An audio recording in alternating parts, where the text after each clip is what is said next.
मुनिवर, आपके अनमोल वचनों के कुछ अंशों को सुनकर हम आपके कृतज्ञ हैं। ऐसे उच्च विचार तो हमने जीवन में प्रथमतः ही सुने हैं। मुनिवर, हम दशरथ पुत्र राम हैं। अहोभाग्य हमारे, आज इस आश्रम की भूमि आपके आगमन से पावन हो गई। स्वयं प्रजापालक ही हमारे आतिथ्य में आए हैं। मुनि श्रेष्ठ, आप जैसे महान ज्ञानी ऋषियों के कारण ही हमारे राज्य की भूमि पावन है, किंतु आज तक आप जैसे सद्गुरु से हमारा परिचय कैसे नहीं हुआ? मुनिवर, क्या मैं पूछने की धृष्टता कर सकता हूं कि आप किस गोत्र और कुल से संबंधित हैं? अतिथि, मैं शंभूक, मैं शूद्र कुल से हूं। भ्रष्ट कर दिया शूद्र ने, पानी पिलाकर अपवित्र कर दिया हमें। छी छी, अब शरीर शुद्धि के लिए गौमूत्र छिड़कना होगा। ज्ञान की ऊंचाई पर एक नीच शूद्र? हमारा हृदय इसे स्वीकार नहीं करता। किंतु ये सत्य है राजा राम, मैं शूद्र हूं। ज्ञान की गंगा का स्पर्श मात्र ही जिनके लिए वर्जित है, उनके पास ज्ञान का भंडार असंभव। तभी तो राम राज्य में अराजकता फैली है। राम, क्या आपको ज्ञात है कि धर्मानुसार आपका अपराध जघन्य है? मेरा अपराध? क्या शूद्र का ज्ञान प्राप्त करना अपराध है? हाँ, अपराध है, जिसके कारण हमारे राज्य में एक ब्राह्मण पुत्र की अल्पायु में मृत्यु हो गई। हे कर्तव्यनिष्ठ राम, बड़े ही दुख के साथ मुझे कहना पड़ रहा है कि निष्कारण ही आप मुझे ब्राह्मण पुत्र की मृत्यु का दोषी ठहरा रहे हैं, जिस घटना से मेरा कोई संबंध नहीं, उसका मुझ पर। राजा राम, मैं न कहता था जिसका जो कार्य है वही कार्य उसे करते रहना चाहिए, नहीं तो ये शूद्र भी एक दिन अपना सर उठाकर हमको ज्ञान पढ़ाएंगे। राजा राम, तुमको असंगत कहेंगे।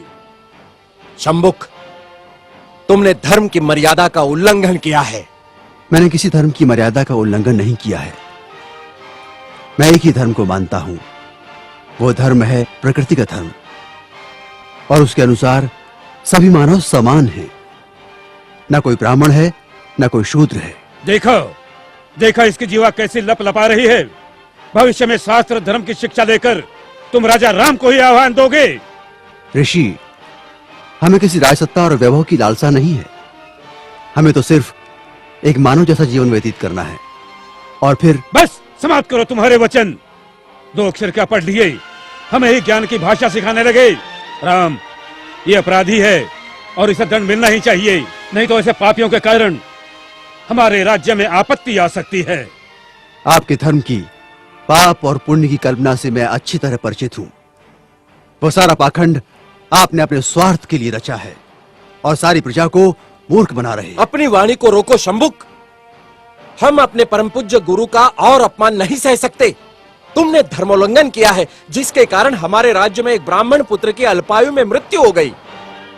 हम अपने राज्य के ब्राह्मणों को और व्यथित नहीं कर सकते शूद्र।